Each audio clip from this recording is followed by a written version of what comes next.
രാഹുൽ സഭയിൽ വരണമോ എന്നുള്ള ചോദ്യത്തിലേക്ക് വരുമ്പോൾ രണ്ട് കാര്യങ്ങൾ ആദ്യമേ പറയാം. രാഹുൽ വന്നാൽ എന്താണ് സാങ്കേതികമായി സംഭവിക്കാൻ പോകുന്നത്, രാഹുൽ വന്നില്ലെങ്കിൽ എന്താണ് സാങ്കേതികമായി സംഭവിക്കാൻ പോകുന്നത്.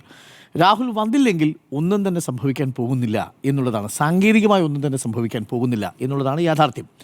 കാരണം ഒരു MLA നിയമസഭയിൽ തുടർച്ചയായി 60 ദിവസം സഭാ സമ്മേളനത്തിൽ ഹാജരാകാതിരുന്നാൽ ഇന്ത്യൻ ഭരണഘടനയുടെ ആർട്ടിക്കിൾ 190 സെക്ഷൻ 4 പ്രകാരം ആ MLAയുടെ സീറ്റ് വേക്കൻ്റായിട്ട് പ്രഖ്യാപിക്കാം സഭയുടെ അനുമതിയോടുകൂടി.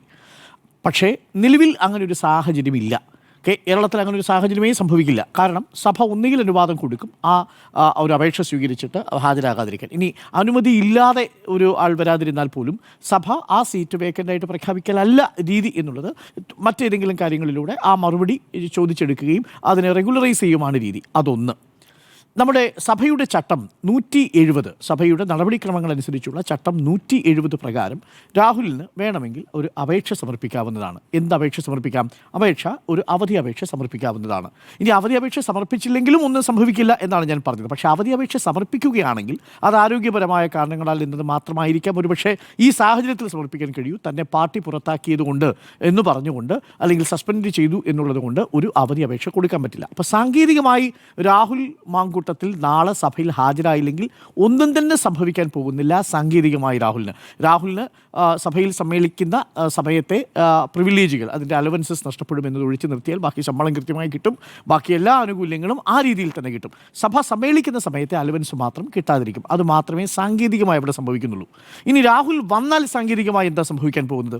രാഹുൽ വന്നാൽ സാങ്കേതികമായി PV അൻവർ കഴിഞ്ഞ നിയമസഭാ സമ്മേളനത്തിൽ 2024 നിയമസഭാ സമ്മേളനത്തിൽ ഇരുന്നതുപോലെ ഒരു പ്രത്യേക ബ്ലോക്കായി പ്രതിപക്ഷത്തിന് ഏറ്റവും പിന്നിൽ ഒറ്റയ്ക്ക് കക്ഷിരഹിതൻ എന്ന നിലയിൽ രാഹുൽ മാങ്കൂട്ടത്തിൽ ഇരിക്കേണ്ടി വരും. നേരത്തെ തന്നെ പ്രേക്ഷകർക്ക് അറിയാവുന്നതുപോലെ KM മാണിയെ ഇതേപോലെ കക്ഷിരഹിതനായി UDFിൻ്റെ കാലത്ത് 2016 നിർത്തിയൊരു ചരിത്രം നമ്മുടെ മുന്നിലുണ്ട്.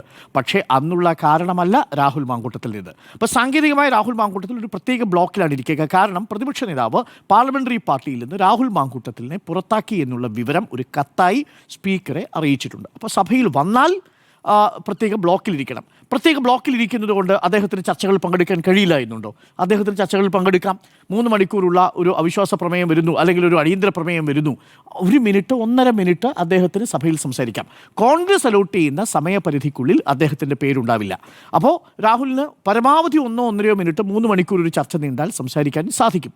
ഇനി ഏതെങ്കിലും പ്രമേയം ഏതെങ്കിലും ഒരു കോളിംഗ് അറ്റൻഷൻ കൊണ്ടുവരുന്നതിൽ ഒരു തടസ്സവുമില്ല. മണ്ഡലത്തിലെ ഏതെങ്കിലും വികസനവുമായി ബന്ധപ്പെട്ട ഒരു കോളിംഗ് അറ്റൻഷൻ മണ്ഡലത്തിലെ അല്ലെങ്കിൽ ഒരു മന്ത്രിയുടെ ശ്രദ്ധയിൽ കൊണ്ടുവരുന്നതിന്, ശ്രദ്ധ ക്ഷണിക്കൽ കൊണ്ടുവരുന്നതിന് തടസ്സമില്ല. ചോദ്യം ചോദിക്കുന്നതിന് അതിനും തടസ്സമില്ല.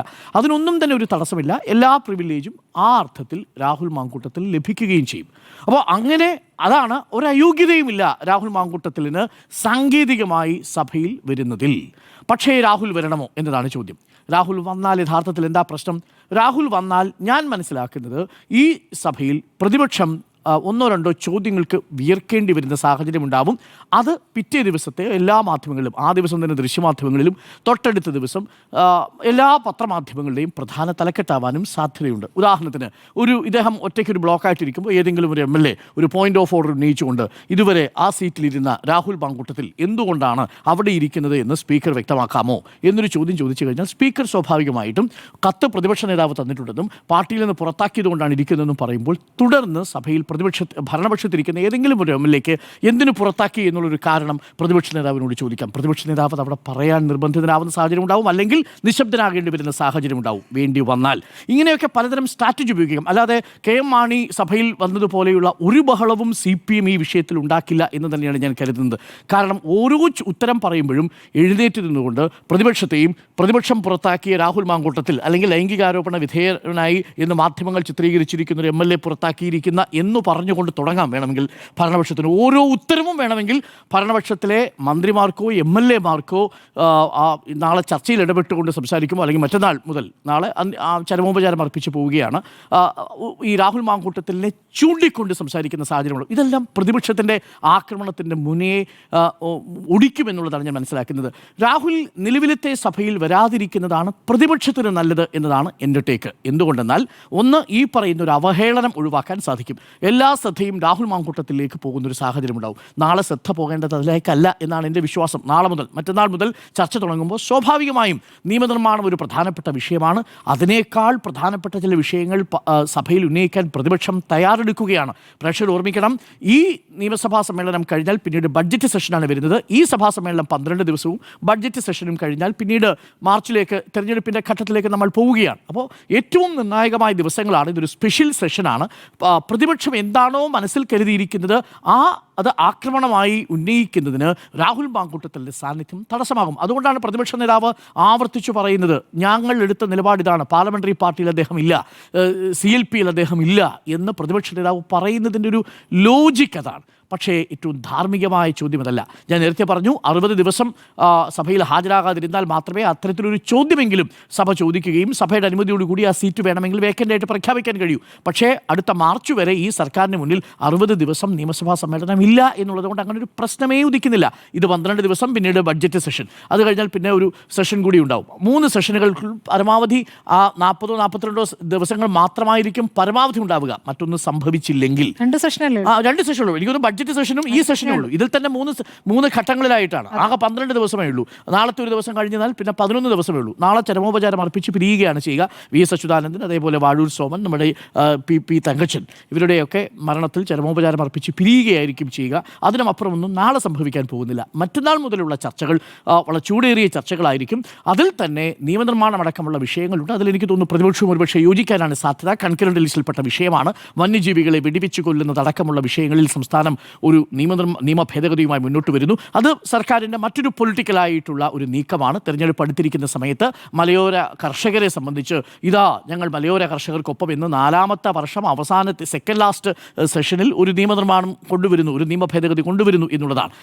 നേരത്തെ ഇവിടെ സ്മൃതിയൊക്കെ സൂചിപ്പിച്ചതുപോലെ ആഭ്യന്തര വകുപ്പിൻ്റെ വീഴ്ചകളെ എണ്ണിപ്പറഞ്ഞ് പ്രതിരോധിക്കാൻ അല്ലെങ്കിൽ ആക്രമിക്കാൻ പ്രതിപക്ഷത്തിന് കിട്ടുന്ന ഒരു സാഹചര്യമായിരിക്കും രാഹുൽ മാങ്കൂട്ടത്തിലെത്തിയാൽ ഇല്ലാതെ പോവുക. ഇനി രാഹുൽ മാങ്കൂട്ടത്തിലെത്തിയാലോ? രാഹുൽ മാങ്കൂട്ടത്തിൽ എന്ന് പറയുന്ന ഒരു വ്യക്തിയെ സംബന്ധിച്ച് അതൊരു പൊളിറ്റിക്കൽ ആയിട്ടുള്ള ഒരു റിസറക്ഷൻ്റെ ഒരു ചെറിയ സാധ്യതയാണ്. കാരണം അദ്ദേഹം നാളെ എത്തുന്നു, ധീരനായി നിന്നുകൊണ്ട് ഈ എല്ലാ ആരോപണങ്ങളുടെ മുന്നിലും തലയുയർത്തി നിന്നുകൊണ്ട് രാഹുൽ മാങ്കൂട്ടത്തിൽ ഒറ്റയ്ക്ക് ഒരു രക്തസാക്ഷി പരിവേഷത്തോടു കൂടി വരുന്നു. സമൂഹ മാധ്യമങ്ങൾ അദ്ദേഹത്തെ വാഴ്ത്തിപ്പാടുന്ന സാഹചര്യം ഉണ്ടാകുന്നു. ഇതൊക്കെ രാഹുൽ മാങ്കൂട്ടത്തിൽ വേണമെങ്കിൽ അദ്ദേഹത്തിൻ്റെ PR ഏജൻസിക്ക് രാഹുൽ മാങ്കൂട്ടത്തിൽ കൊണ്ടുവരും. പക്ഷേ നിലവിൽ പാർട്ടിയുടെ താല്പര്യം രാഹുൽ മാങ്കൂട്ടത്തിൽ നാളെ ഈ പരിപാടിയിൽ പങ്കെടുക്കാതിരിക്കുക, നിയമസഭാ സമ്മേളനത്തിൽ ഇക്കുറി പങ്കെടുക്കാതിരിക്കുക എന്നുള്ളതാണ്. ബഡ്ജറ്റ് സെഷൻ ആകുമ്പോഴേക്കും അതിനൊരു സമയം കിട്ടും. അവർ ബൈയിങ് ടൈം ആണ്. ഒന്നുകിൽ ഈ കേസ് സെറ്റിൽ ചെയ്ത് തീരുമെന്ന് കോൺഗ്രസ് വിശ്വസിക്കുന്നു, അതല്ലെങ്കിൽ രാഹുൽ മാങ്കൂട്ടത്തിൽ എക്സ്പോസ്ഡായി പുറത്തു പോകുമെന്ന് കോൺഗ്രസ് വിശ്വസിക്കുന്നു. ഇതിൽ രണ്ടിനും സമയം വേണം. അത് അടുത്ത ബഡ്ജറ്റ് സെഷന് മുമ്പുള്ള ഒരു ബ്രീത്തിങ് ടൈം കോൺഗ്രസ് ആഗ്രഹിക്കുന്നുണ്ട്. അതിനുവേണ്ടിയാണ് കോൺഗ്രസിൻ്റെ ഒരു ഇപ്പോഴത്തെ നീക്കമെന്നാണ് മനസ്സിലാക്കുന്നത്. അതുകൊണ്ട് ഈ 11-12 ദിവസവും രാഹുൽ മാങ്കൂട്ടത്തിൽ വരാനുള്ള സാധ്യത വിരളമാണ്. ബാക്കിയെല്ലാം രാഹുൽ മാങ്കൂട്ടത്തിൻ്റെ PR ടീമാണ്. അത് പ്രതിപക്ഷ നേതാവ് പറയുന്നത് പോലെ അല്ലല്ലോ സംഭവിക്കുന്നത്. ഒരു കാര്യം കൂടി പറഞ്ഞ് ഞാൻ അവസാനിപ്പിക്കാൻ പ്രിയപ്പെട്ട പ്രേക്ഷകരെ, ഈ രാഹുൽ മാങ്കൂട്ടത്തിൻ്റെ ഈ ആരോപണങ്ങൾ ഉയർന്ന നാൾ മുതൽ കേരള രാഷ്ട്രീയത്തിൽ സംഭവിച്ചുകൊണ്ടിരിക്കുന്നത് സമാനതകളില്ലാത്ത സൈബർ ആക്രമണത്തിൻ്റെ വൃത്തികെട്ട രാഷ്ട്രീയമാണ് എന്നുകൂടി പറയാതിരിക്കാൻ നിവൃത്തിയില്ല. അത് ആരെയാണ് ഏറ്റവും ഒടുവിൽ ആക്രമിക്കുന്നത്? ഇന്നിപ്പോൾ സൈബർ ആക്രമണവും ആ പരിധി കൂടി വിട്ട് കോൺഗ്രസിൻ്റെ മുഖപത്രമായ വീക്ഷണത്തിലെ ഒരു ലേഖനം വന്നിട്ടുണ്ട്. ആ വീക്ഷണത്തിലെ ലേഖനം എഴുതിയിരിക്കുന്നത് ബാബു രാജേന്ദ്രൻ നായർ. ഇതുവരെ സാമൂഹിക മാധ്യമങ്ങളിൽ മാത്രം അറപ്പുളവാക്കുന്ന രീതിയിൽ ഇരകളായ പെൺകുട്ടികളെ, പീഡിപ്പിക്കപ്പെട്ട പെൺകുട്ടികളെ, ഗർഭഛിദ്രത്തിന് വിധേയമായ കുട്ടികളെ ഒക്കെ ആക്ഷേപിക്കുന്ന തരത്തിൽ സമൂഹ മാധ്യമങ്ങളിൽ രാഹുലിൻ്റെ അനുകൂലികൾ പടച്ചുവിടുന്ന വ്യാജ സോഷ്യൽ മീഡിയ ക്യാമ്പയിനുകളാണുള്ളതെങ്കിൽ ഇപ്പോൾ അത് കോൺഗ്രസിൻ്റെ മുഖപത്രമായ വീക്ഷണത്തിൽ ബാബു രാജേന്ദ്രൻ നായർ അതേ ഭാഷയിൽ സാമൂഹിക മാധ്യമങ്ങളിലെ അധിക്ഷേപത്തിൻ്റെ അതേ ഭാഷയിൽ എഴുതി വെച്ചിരിക്കുകയാണ്. പലതും നമുക്ക് വായിക്കാൻ പോലും കഴിയില്ല. ഈ കേസിൽ രാഹുൽ മാങ്കൂട്ടത്തിനെതിരെ മാധ്യമങ്ങളുടെ മുന്നിൽ വന്ന് തുറന്നു പറഞ്ഞ നടിയെക്കുറിച്ചാണ് ഒരു പാരഗ്രാഫിൽ പറഞ്ഞിരിക്കുന്നത്. കേൾക്കാൻ അല്ലെങ്കിൽ നമുക്കൊരു പരസ്യമായി ഇതേപോലൊരു മീഡിയത്തിൽ വന്ന് പറയാൻ പറ്റാത്ത തരം അശ്ലീലം നിറഞ്ഞിരിക്കുന്ന പ്രയോഗമാണ് അയാൾ നടത്തിയിരിക്കുന്നത്. ഇത് ഓർമ്മിക്കണം, കോൺഗ്രസിൻ്റെ മുഖപത്രമായ വീക്ഷണത്തിലെ ലേഖനമാണ്. ആ മൊഴിയെക്കുറിച്ച് പറയുന്നത് അന്ന് സമ്മതിച്ചു, അന്ന് മുതൽ തുടങ്ങിയതാണ്. ഇപ്പോഴും ആ മൊഴിയിൽ നിന്ന് തന്നെ പരസ്പര സമ്മതത്തോടെ സമ്മതത്തോടു കൂടിയാണ് ആരോപിക്കപ്പെടുന്ന സംഭവം നടന്നതെന്നാണ്. പരസ്പര സമ്മതത്തോടു കൂടിയുള്ള വീഴ്ച എന്നൊക്കെയാണ് വിശേഷിപ്പിച്ചിരിക്കുന്നത്. അത് ആ കുട്ടി വായിച്ചു കഴിഞ്ഞാൽ ആ കുട്ടി സ്വാഭാവികമായും കേസ് കൊടുക്കുമെന്നത് ഉറപ്പുമാണ്. കാരണം നിരവധി കേസുകൾ ആ കുട്ടി ഇതിനകം തന്നെ ഫയൽ ചെയ്തിട്ടുണ്ട്. ഗർഭഛിദ്രം നടത്താൻ നിർബന്ധിച്ചു എന്നതാണ് മറ്റൊരു പരാതി. സ്ത്രീയുടെ സമ്മതമില്ലാതെ ഒരു ഗർഭഛിദ്രവും നടക്കില്ല. ആരെങ്കിലും നിർബന്ധിച്ചതുകൊണ്ട് മാത്രം ഗർഭഛിദ്രത്തിനാരും തയ്യാറാവുകയുമില്ല. ആവശ്യമില്ലാത്ത ഗർഭം കലക്കിക്കളയുക എന്നത് ആ സ്ത്രീയുടെ കൂടെ ആവശ്യവും തീരുമാനവുമായിരിക്കുമല്ലോ. അപ്പോൾ പിന്നെ എന്താണ് കേസ്? മാവിൻ കൂട്ടത്തിൽ വെച്ചോ വാഴത്തോപ്പിൽ വെച്ചോ പീഡിപ്പിച്ചു എന്ന് പരാതി പറഞ്ഞാൽ പോരല്ലോ എന്നതടക്കമുള്ള കാര്യങ്ങൾ. ഇത് യഥാർത്ഥത്തിൽ വീക്ഷണത്തിൽ വന്നതാണോ? ഇത് ആണോ? ഇത് ഞാൻ വിശ്വസിക്കുന്നത് ഇത് വീക്ഷണം പത്രത്തിന്റെ പേരിൽ മറ്റാരെങ്കിലും അടിച്ചിറക്കിയതെന്നാണ്. വീക്ഷണത്തിൽ വന്നതാണ്. ഇത് വീക്ഷണത്തിൽ വന്നതാണെന്ന് വിശ്വസിക്കാനേ കഴിയുന്നില്ല എന്നുള്ളതാണ്. വിശ്വസിക്കാനേ കഴിയുന്നില്ല. രാഹുൽ വരണമോ എന്നുള്ളതാണ് ചോദ്യം. എൻ്റെ അഭിപ്രായത്തിൽ രാഹുൽ വരാതിരിക്കുന്നതാണ് പ്രതിപക്ഷത്തിന് നല്ലത് എന്നതാണ് എൻ്റെ ടേക്ക്.